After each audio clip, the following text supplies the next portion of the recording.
Muy buenas tardes. Miércoles 4 de junio del 2025. Quien les habla es el capitán Ismael Márquez. Bienvenido a otro programa más de El Búnker. Ya que ayer grabé uno con respecto a este caso que ha estremecido al Paraguay, que fue el cruel asesinato de la joven Fernanda Benítez, de parte del que se supone que era su novio. Pero no solamente fue el asesinato, no fue solamente un femicidio, sino que puede también catalogado como un infanticidio, porque recordemos que la joven estaba en embarazo, tenía 3 meses de embarazo, así que fue un doble homicidio perpetuado por este joven cuyo nombre no ha salido a la luz pública porque como es menor de edad también, han querido resguardar, según el Código Procesal Penal del Paraguay, resguardar la identidad de este monstruo, porque no tiene otro nombre que no sea monstruo. Y el día de ayer dictaron orden de detención a la joven que había instigado, presuntamente había instigado el asesinato de Fernanda Benítez. La joven ha sido recluida en el penal de mujeres de Ciudad del Este. No decidieron que fuera en el Buen Pastor, que está en Asunción, que está ubicado entre la avenida Mariscal López, al lado del cementerio de la Recoleta de Asunción, porque hay una sobrepoblación. Bien, la madre de esta joven, que ya de 19 años, mayor de edad, y que ha sido hasta ahora la única detenida por el asesinato de Fernanda Benítez, prácticamente la van a condenar. Ella pidió disculpas, ella dijo que no instigó a nadie y demás, pero sus mensajes de WhatsApp la condenan y ya fue por órdenes de la fiscalía detenida y recluida en el penal para mujeres de Ciudad del Este. Sin embargo, se nota que hay una especie de retardo para decidir el destino del joven, que incluso produjo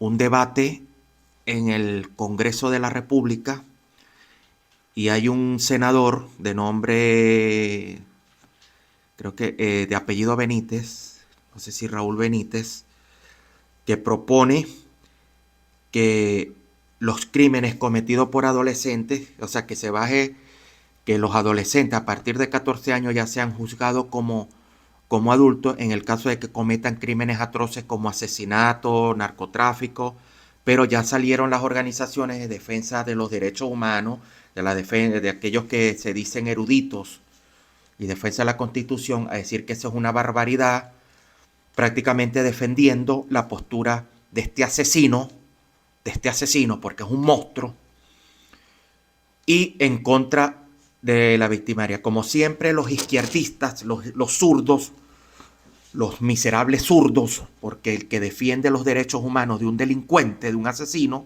no es más que un miserable zurdo comunista. Y por ningún lado aparecen ¿cómo que se llaman? Las organizaciones feministas. Simplemente salieron unas feministas diciendo que el patriarcado, ese discurso absurdo, pero no atacan a la fiscal, que por cierto se retiró ayer del caso, se inhibió. Ya voy a dar el nombre de la fiscal porque es de apellido Torales de Ovelar. Es decir, que parece que tiene lazos familiares con el senador Ovelar del narcocartismo colorado. Bien, resulta que muchos no están de acuerdo que se modifique el Código Procesal Penal, porque parece que este código está hecho por delincuentes, para delincuentes y no para la sociedad. Es lo mismo que pasó en Venezuela cuando establecieron, antes de que llegara el narcochavismo al poder, durante el gobierno de Rafael Caldera, y se estableció el Código Orgánico Procesal Penal, que fue hecho por delincuentes para proteger a los delincuentes. Y es lo que condujo a Venezuela al desastre que es hoy, la impunidad. ¿Por qué? Porque se comenzó a defender más los derechos de los delincuentes que los de los ciudadanos trabajadores y decentes. Es lo que está pasando en el Paraguay. Bien, como siempre vamos a apoyarnos en la prensa,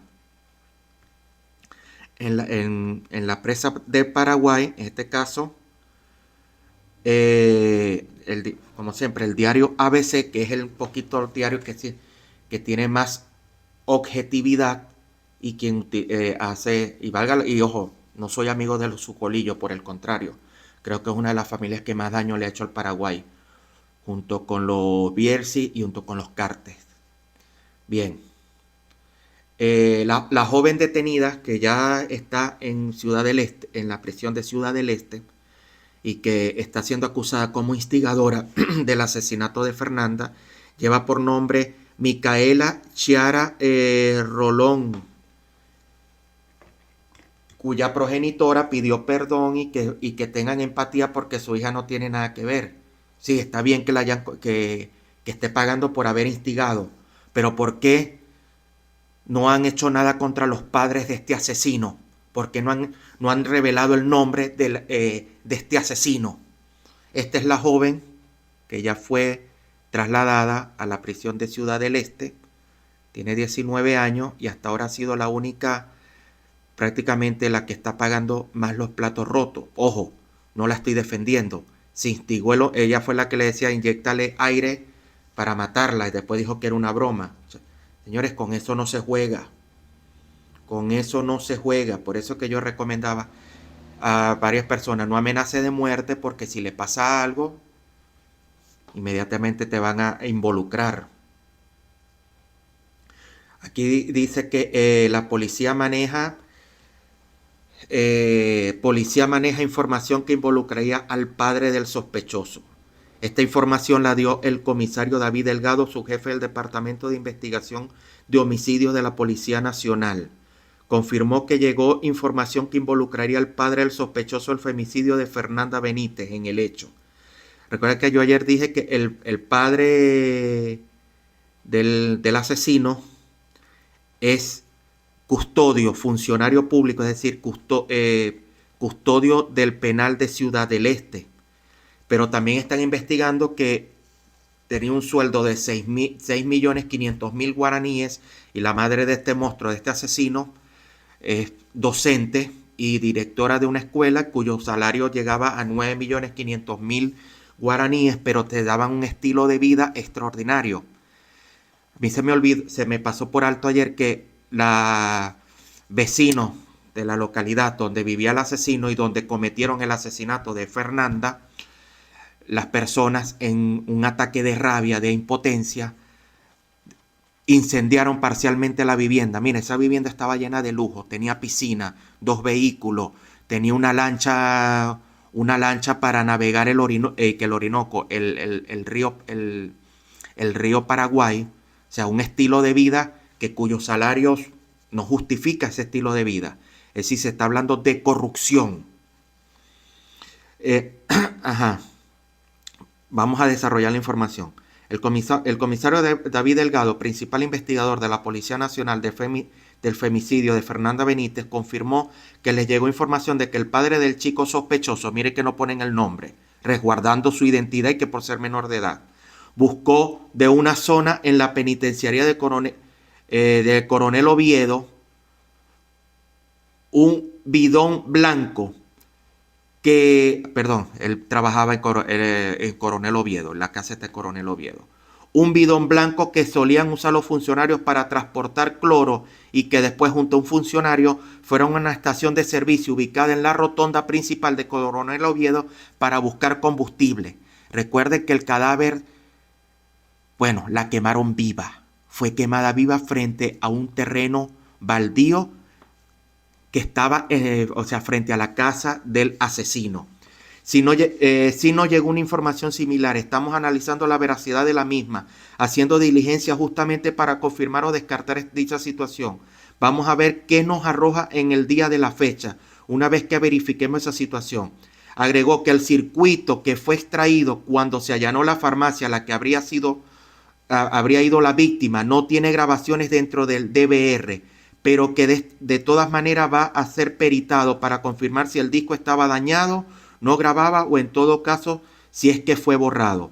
Estamos verificando varias cámaras, se están haciendo indagaciones con los vecinos, con varias fuentes y por de pronto no le tenemos ubicada a la menor en ese sitio. Eso es algo preliminar. El comisario Delgado contó que lo que tienen confirmado del femicidio de Fernanda es que en la casa del sospechoso estaba el menor y que en el periodo de tiempo desde las 11 hasta las 14 horas, es decir, hasta las 2 de la tarde, lapso en el que cree que se pudo haber dado el asesinato, cuentan con una situación que confirma que ese sería el lugar donde se produjo. Hay una transferencia de indicios y hay material arenoso característico que también fue encontrado por el cuerpo de la menor, y esa es la transferencia de indicios que tenemos que lo vinculan al lugar del hallazgo con la casa del sospechoso. Creemos que el hecho se produjo en el patio, en la parte trasera, donde hay un montículo de arena, un helecho, y ahí se trasladó el cuerpo. Dijo que sospechan que hubo una maniobra entre la víctima y victimario al lado de una piscina de la casa del sospechoso, de donde después se realizó el traslado del cuerpo de Fernanda, considerado que la arena de la casa del sospechoso se encontró por el cuerpo de la víctima enterrado en el baldío que se encuentra al lado de la casa. Detalló que el baldío donde fue hallado el cuerpo es de una tercera persona. Fue consultado sobre si es que quedó algún registro en el circuito cerrado del traslado del cuerpo, a lo que respondió que no, ya que se presume que eso ocurrió cuando se apagaron las cámaras. No se tiene, bueno, el comisario Delgado señaló que todavía no cuentan con el dato en qué momento se produjo el incendio, como tampoco cuentan con una referencia de tiempo en cuanto a qué momento se prendió el fuego. Yo quiero agregar una cuestión.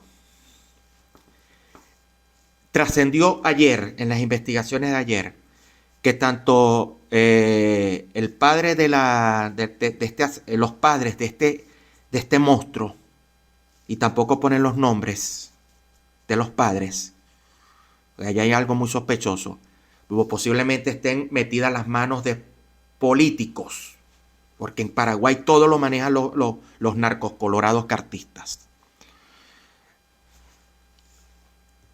Los padres de este monstruo, de este asesino, no fueron a trabajar. Se ausentaron durante 2 días de sus labores, de su trabajo. Coincidencialmente los 2 días que estuvo desaparecida Fernanda Benítez. Ellos no fueron a trabajar. Y ya confirmaron en los libros de asistencia y demás que ni estos que engendraron este monstruo no fueron a sus lugares de trabajo. El tipo no fue al penal de Coronel Oviedo, donde trabajaba como chofer, y la madre de este monstruo, que era docente,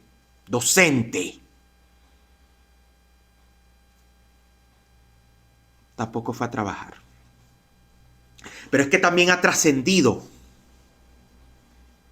disculpen si me exalto, pero el asesinato de una niña no tiene nombre. Y me ha impactado, como también me han impactado los recientes asesinatos de venezolanas en Estados Unidos, en Perú, en otras partes del mundo. Pero cuando matan a un niño, carajo, eso sí que duele también. Una criatura inocente. Cuando Jesús dijo, dejad que los niños vengan a mí, porque de ellos es el reino de los cielos. Pero ha trascendido que este joven, que este monstruo, y discúlpenme la expresión, que este martito, hijo de puta, mostraba rasgos de violencia desde niño. Tenía síntomas de psicópata. Personas que lo conocen dicen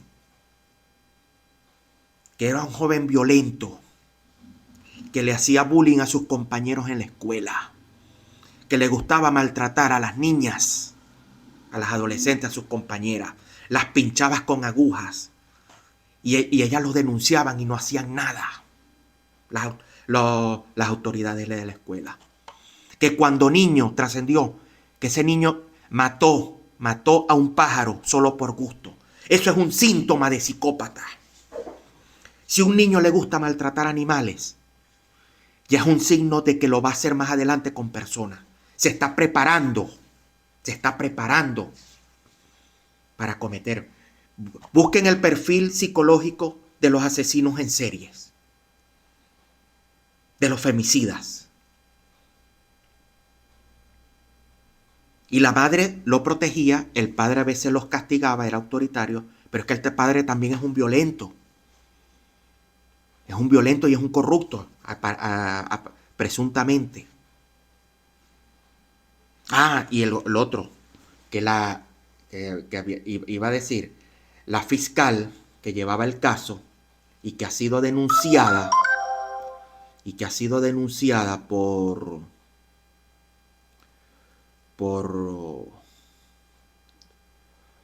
porque su actuar fue muy, muy lento.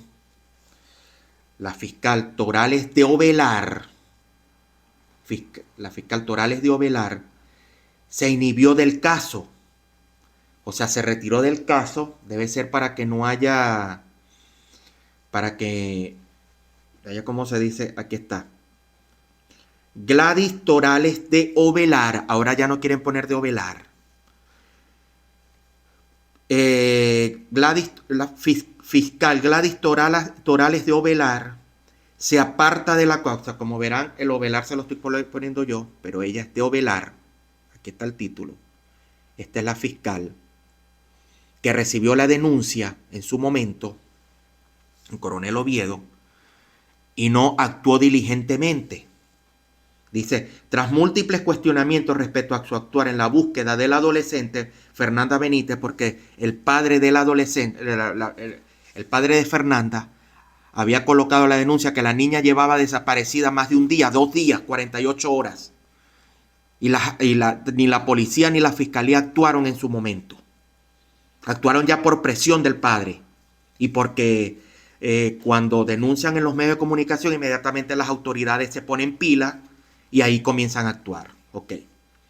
Ajá. La agente fiscal Gladys Torales de Ovelar decidió apartarse de la causa. La familia aseguró que su actuar fue tardío, pese a que el padre presentó múltiples evidencias y datos desde el día de la desaparición de su hija, quien finalmente fue hallada sin vida el pasado fin de semana.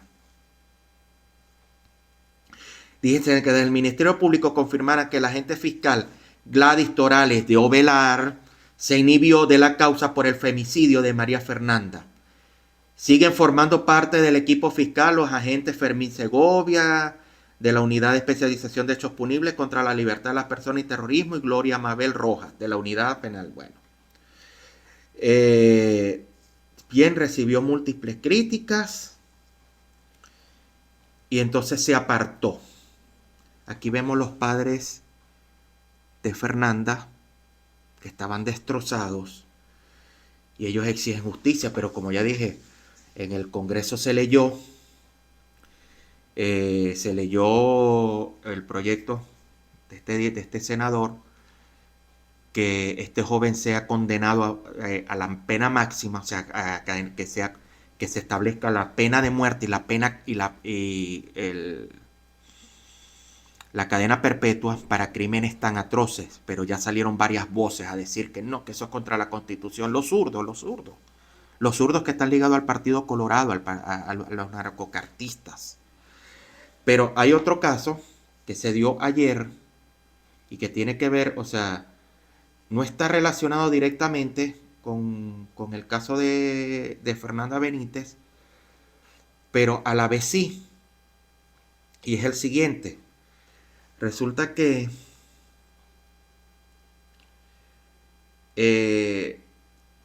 trascendió ayer en Ciudad del Este un joven de nombre Lorenzo Ramón González Ramírez, que tiene 20 años, estuvo acosando a una menor, una adolescente de 16 años, digamos que para que fueran novios, fueran pareja, tuvieran relaciones sexuales. La joven le había dicho que no, que ya tenía novio, y el muchacho le mandó mensajes amenazantes vía WhatsApp y por Instagram, donde dijo que le iba a pasar lo mismo que le pasó a Fernanda Benítez. Esta joven inmediatamente le informó a la madre: mira, me está amenazando este muchacho, además, ¿qué tal?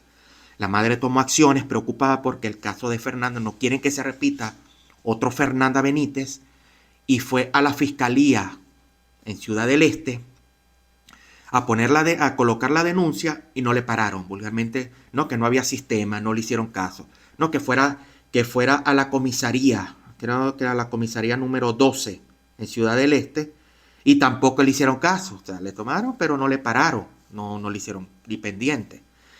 Bueno, la madre de la joven tuvo que recurrir a los medios de comunicación y a un influencer para colocar la denuncia. Ahí sí se activaron, ahí sí se activaron. Cuando la información salió en los periódicos de que este malandrín, porque este es otro malandrín, estaba amenazando a una adolescente de 16 años que le iba a pasar lo mismo que le pasó a Fernanda, ahí sí se activaron. Pero no que lo fueron a buscar, no. El tipo, cuando vio que ya su nombre estaba viralizado y lo estaban señalando, y no fuera que lo fueran a, como se dice, a linchar, él se presentó en la fiscalía a ponerse a la orden y a pedir disculpas. Y aquí está la información. La amenazó con terminar como Fernanda, y ahora pide disculpas.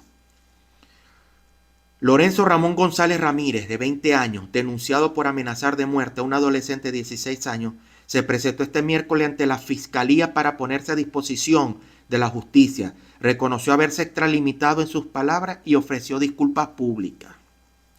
El caso de acoso y amenaza salió a la luz ayer, martes, luego de que la madre de la víctima pidiera auxilio a través de sus redes sociales. Al no poder presentar la denuncia en la mesa de entrada de la Fiscalía, donde le informaron que no tenían sistema, los mensajes que recibió la adolescente hacían referencia directa al crimen de Fernanda Benítez. La joven asesinada y calcinada en Coronel Oviedo dijo: yo mismo te puedo, el mensaje que le mandó a la joven: yo mismo te puedo hacer lo mismo porque hiciste algo que no me gustó. Así empiezan las cosas, le advertía este malandrín a la joven de 16 años. Al salir de la fiscalía, Lorenzo Ramón González Ramírez ofreció disculpas públicas y aseguró que no midió las consecuencias de sus actos. Dijo que luego de la viralización del caso, se comunicó con la adolescente a través de la red social Instagram para pedir disculpas. Él dice: me extralimité en mis palabras y pido perdón a la sociedad, a la señora y a todas las señoras y a la chica. Yo hice como una broma, pero me extralimité en mis palabras. Yo pensé yo no pensé que iba a llegar esto, justificó el caso. La madre de la víctima explicó que González comenzó a acosar a su hija insistentemente, llamándola mientras trabajaba, hasta que el adolescente le dijo que tenía pareja. A partir de ese momento empezaron las amenazas. La mujer intentó inicialmente erradicar su denuncia en la Fiscalía de Ciudad del Este, donde le informaron que el sistema no funcionaba. Ante esto, la mujer se dirigió al puesto policial número 12, donde finalmente recibieron su denuncia, y recién 8 horas después intervino la fiscal para iniciar la investigación.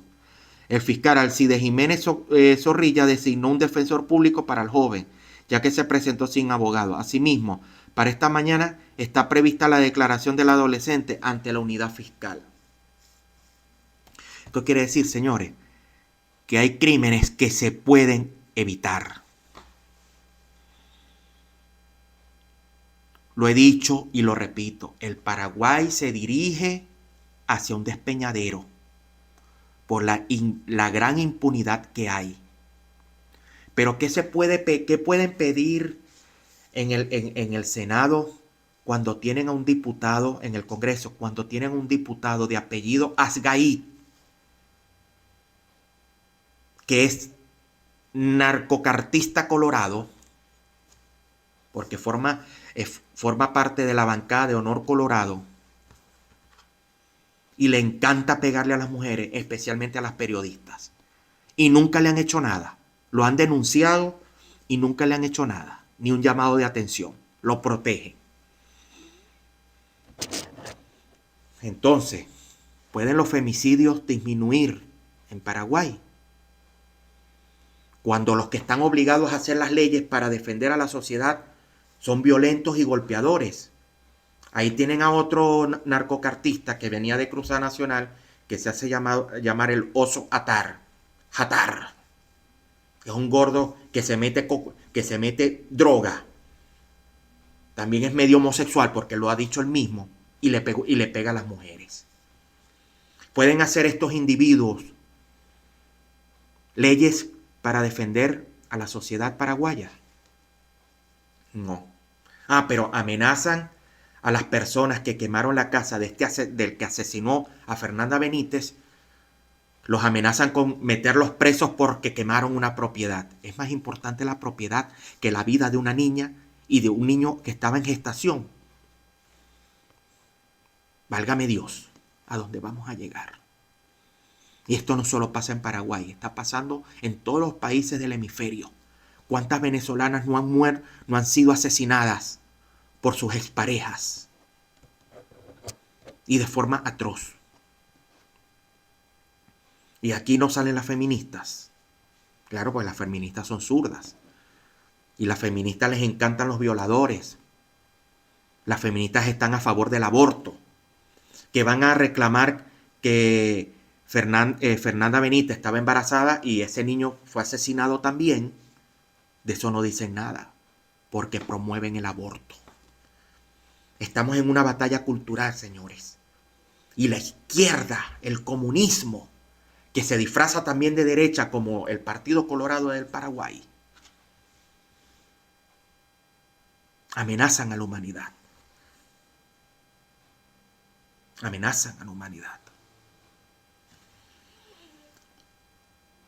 Con el caso de Fernanda voy a cerrar ya en este segmento porque tengo que grabar otro segmento importantísimo que tiene que ver con una carta que publicó el narcotraficante uruguayo Sebastián Marcet, que también está involucrado en el asesinato del 10 de mayo del 2022 del fiscal paraguayo Marcelo Perchi, ocurrido en Cartagena, República de Colombia, durante su luna de miel.